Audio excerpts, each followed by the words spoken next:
Hi guys, this is Nagavamshi Krishna. ఒకసారి ఈ audio వినండి ఒకసారి. నువ్వు అన్నావంటే నీ అంత చీప్ ఫకింగ్ ఫెలో ఇంకెక్కడ ఉండడు. ఓ పని చేయి, నువ్వు గట్టిగా ఫోకస్ చేయాలన్నమా కెరియర్ మీద. ఎందుకంటే లేదంటే నీ గర్ల్ ఫ్రెండ్ లేదంటే నీ పెళ్ళమో వదిలిపాడు దింగుద్ది. కాబట్టి నువ్వు దేవుడా, ఇంత సున్నితమైన భాష ఎక్కడ నేర్చుకున్నావు? అడిగిన ఏమి నువ్వు కొనలేవు కాబట్టి అది నేను వదిలిపడి దింగుద్ది. నా మాటిని నువ్వు కెరియర్ మీద ఫోకస్ చేసి అప్పుడు ప్రేమ పెళ్ళిళ్ళు ఇటు జోలికి వెళ్ళు. ఎందుకంటే ముష్టి పచ్చడే కొనలేకపోతున్నావు. నువ్వే పడరా గోల్డ్ ఏం కొనిస్తావురా దానికి లంజా కొడకాన్ని. దున్నపోతులా పెరిగావు, అడ్డగాడిదలా బలిసావు. ఇంత వయసు వచ్చినా బుద్ధి జ్ఞానం రాలేదు. అసలు వస్తుందో లేదో కూడా.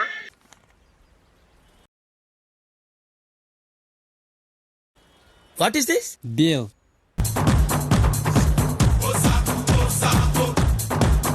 అలేఖ్యా చిట్టి పికిల్స్ అని చేస్తున్నారు కదా. సో ఒక చిన్న లాజిక్ మర్చిపోయింది ఆ అమ్మాయి. ఏంటంటే అయ్యో పాపం ఇంత పెద్ద ఆడియో అంతా పెట్టింది కూడా పాపం ఇన్ని బూతులు తిట్టింది. అంటే నేను ఎప్పుడు కూడా నా వీడియోస్లో ఎప్పుడు కూడా ఈ అబ్యూజ్ రాకుండా నేను చాలా జాగ్రత్త పడతా. బట్ ఇది పెడితే కానీ జనాలకు అర్థం కాదు కాబట్టి కొంచెం క్లారిటీ కోసం ఇది పెట్టాల్సి వచ్చింది. తప్పుగా అనుకోవద్దు. సో ఇప్పుడు అలేఖ్య సిటీకి చెప్పాల్సిన విషయం ఏంటంటే, ఫస్ట్ ఆఫ్ ఆల్ నువ్వు అలేఖ్య సిటీ పికిల్స్ అని తీసేసి అలేఖ్య ముష్టి పికిల్స్ అని పెట్టేసుకుంది. అంటే అన్నాడు కానీ ఆ ఊహ ఎంత బాగుందో. నువ్వే పాపం దానికి మరోసారి నామకరణం చేసావు. ఏమని చెప్పావంటే అలేఖ్య ముష్టి పికిల్స్ అని పెట్టుకున్నావు, అది చాలా బాగుంది, చిట్టి పికిల్స్ కంటే ముష్టి పికిల్సే చాలా బాగుందని జనాలు అంటూ ఉన్నారు. నువ్వు విషయం మర్చిపోయావు ఏంటంటే పాపం ఎవరికో నువ్వు చాలా అద్భుతమైనటువంటి కౌంటర్ ఇచ్చాను అనుకుంటున్నావు కానీ పాపం నువ్వే దానికి రీకౌంటర్ అయిపోయి బలైపోతున్నావు. ఎలా అంటే ఇంతమంది వచ్చి పడిపోతున్నారు మీద, యూట్యూబ్లోని మీడియాలో ఇంతమంది వచ్చి నీ మీద పడిపోతున్నారు. పాపం ఇది ఆలోచించుకోలేకపోయి ఈ కార్నర్ నువ్వు అసలు ఆలోచించలేదు కదా. ముష్టి పికిల్స్ సారీ అదే అలేఖ్య చిట్టి పికిల్స్. ఇప్పుడు ఇంత ఎక్స్పెన్సివ్ ఉందంటే మేము కూడా బిజినెస్ చేస్తున్నాం, ఏదో చిన్న చిన్న బిజినెస్లు చేస్తున్నాం. అంటే నీ అంత ఫేమస్ ముష్టి పికిల్స్ మేము అమ్మట్లేదు కానీ ఏదో చిన్న బిజినెస్లు మాకు కూడా ఉన్నాయి, మా దగ్గర కూడా వస్తుంటారు కస్టమర్స్. ఇంత ఎక్స్పెన్సివ్ ఉంది, ఇంత రేట్ ఎక్కువ ఉంది కదా, ఇదేంటి, ఇది ఎందుకు ఇంత ఉందంటే మేము దాని గురించి ఉన్న ఎఫర్ట్స్ చెప్తున్నాం. దానికి ఇంత అవుతుందండి, లేకుంటే మా మార్కెట్లో మార్జిన్ తక్కువ ఉందనో ఇంకో ఏదైతే సర్టెన్ రీజన్స్ ఉన్నాయో, పర్ఫెక్ట్ రీజన్స్, నిజమైన రీజన్స్ ఉన్నాయో మేము చెప్తున్నాం. కస్టమర్ అర్థం చేసుకుంటాడా తీసుకుంటాడు, లేదనుకుంటే మానేస్తారు. అంతేగాని నువ్వు ఇష్టం వచ్చినట్టు తిట్టడానికి, నువ్వు పాపం లైఫ్ మీద బాగా ఫోకస్ చేయమని చెప్పావు, కెరీర్ మీద బాగా ఫోకస్ చేయమన్నావు కదా. ఫస్ట్ ఆఫ్ ఆల్ నువ్వు కూడా చాలా కెరీర్ మీద చాలా ఫోకస్ చేయాలి. ఎందుకంటే బిజినెస్ చేసే తరీకా ఇది కాదు. ఎందుకంటే బయట ఉన్న కొన్ని తరాల నుంచి తింటున్నటువంటి ప్రియా పచ్చళ్ళు కూడా ఇంత కాస్ట్లీ లేవు కదా. అలాంటిది ఈ ముష్టి పికిల్స్ అదే చిట్టి పికిల్స్ ఎందుకు ఇంత కాస్ట్ అని చెప్పి జనాలు పాపం అనుకుంటూ ఉన్నారు కదా. సో దాని మైనస్ పాయింట్ నీదే.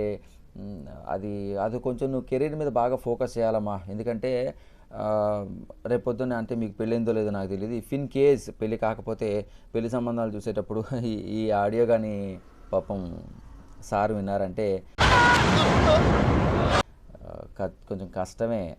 ఇలాంటి కొంచెం నువ్వు ఆలోచించుకోవాలి. ఆలోచించకుండా నువ్వు ఇలా మాట్లాడేస్తాను అంటే కష్టం కదా. కొంచెం జాగ్రత్తగా మాట్లాడడం నేర్చుకోవాలి. కస్టమర్తో ఎలా బిహేవ్ చేయాలో తెలుసుకోవాలి. నువ్వు చేసినటువంటి పచ్చళ్ళు అంత ఫేమస్ అయితే, అంత టేస్ట్ బాగుంటే ఖచ్చితంగా కొనేవాళ్ళేమో. పాపం అంతవరకు ఉన్న మంచి పేరు కూడా ఇప్పుడు పోయినట్టుందిగా. ఇప్పుడు బాగున్నా ఎవడు బాగుందని చెప్పరు.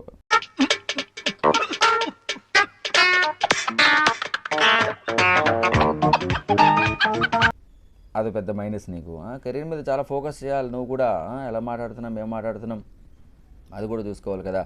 నిజంగా చెప్పాలంటే నీలాంటి పికిల్స్, ఒకవేళ పికిల్స్ కావాలి, చిట్టి పికిల్స్ తింటే కానీ, అదే ముష్టి పికిల్స్ తింటే కానీ నేను తిన్నట్టు కాదు అనుకున్నటువంటి వైఫ్ ఉందంటే, ఇఫ్ యూ డోంట్ మైండ్ పర్వాలేదు, ఆ అమ్మాయి వదిలేయడం కాదు మనమే వదిలేయచ్చు. ఎందుకంటే ఇలాంటి పికిల్స్ తిని హెల్త్ పాడు చేసుకునే కంటే హ్యాపీగా అక్కడైనా వాళ్ళ ఇంటి దగ్గర ఉంటుంది కదా. కాబట్టి ప్రశాంతంగా ఇలా తీసుకోవచ్చు. ఓకేనా, జాగ్రత్తగా మాట్లాడాలి. పాపం ఒక ఆడియోతో ఆగిపోతుంది అనుకున్నావు. పాపం ఆ అబ్బాయి ఎవరైతే ఉన్నారో ఆ అబ్బాయి నీకు అందులో రిప్లై ఇవ్వలేదు, బట్ దాన్ని బేస్ చేసుకొని ఇంతమంది రిప్లై ఇస్తున్నారంటే you should think about that. Okay, జాగ్రత్తగా మాట్లాడడం నేర్చుకోండి. బిజినెస్ చేసేటప్పుడు అవతల కస్టమర్తో ఎలా మాట్లాడుతున్నామో బిహేవింగ్ ఖచ్చితంగా చాలా బాగుండాలి. ముష్టి పికిల్స్కి ఆల్ ద వెరీ బెస్ట్. ఇంకా ఎలా ముందుకెళ్తుందో, దీని మీద ఎంతమంది కౌంటర్లు చేస్తారో. నేను కూడా కౌంటర్ చేయాల్సి వచ్చింది, ఎందుకంటే ఆడియోలో వాళ్ళ మదర్ని బాగా ఇంక్లూడ్ చేశారు మీరు. అది చాలా తప్పు. నీకు మాట్లాడే సత్తా దమ్ము ఉంటే డైరెక్ట్గా ఆ పర్సన్కి కాల్ చేసి మాట్లాడాలి. లేదు అలా కూడా కాదనుకుంటే యూ షుడ్ ఎక్స్ప్లెయిన్ చేయాలి. దాని మీద మీ ఎఫర్ట్ ఎంత ఉంది, ఎందుకు ఇంత కాస్ట్ అని మీరు ఎక్స్ప్లెయిన్ చేసుకొని బిజినెస్ చేసే తరీకా అది. అలా ఎక్స్ప్లెయిన్ చేసుకొని బిజినెస్ చేసుకోవాలి. అంతేగాని ఇష్టం వచ్చినట్టు మాట్లాడతామంటే అంత పెద్ద మ్యాటర్ ఏం లేదని చెప్పి చాలామంది చెప్తున్నారు. నేను కూడా ఒక 100 రివ్యూలు చూసాను. 100 రివ్యూలు అంటే నా ఉద్దేశం 100 రివ్యూలు అంటే 100 వీడియోలు చూశానని కాదు. మళ్ళీ దీని మీద రావద్దు. జస్ట్ సింపుల్గా కొన్ని రివ్యూస్ చదివాను, కొన్ని రివ్యూస్ చూశాను. ఓపెన్ చేసి చూద్దామంటే అందులో కూడా రాలేదు. సో మాట్లాడే విధానం మార్చుకుంటే బిజినెస్ చాలా బాగుంటుంది. All the very best Alekhya ముష్టి, all the very best Alekhya Chitti pickles.